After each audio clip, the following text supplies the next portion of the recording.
Well, here I am in the mountains of North Carolina, crawling out of the swamp, enjoying some mountain time.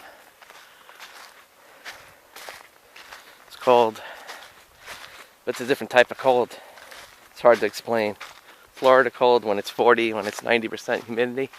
To me, it's a lot colder than this 25-degree drier humidity that I woke up to this morning.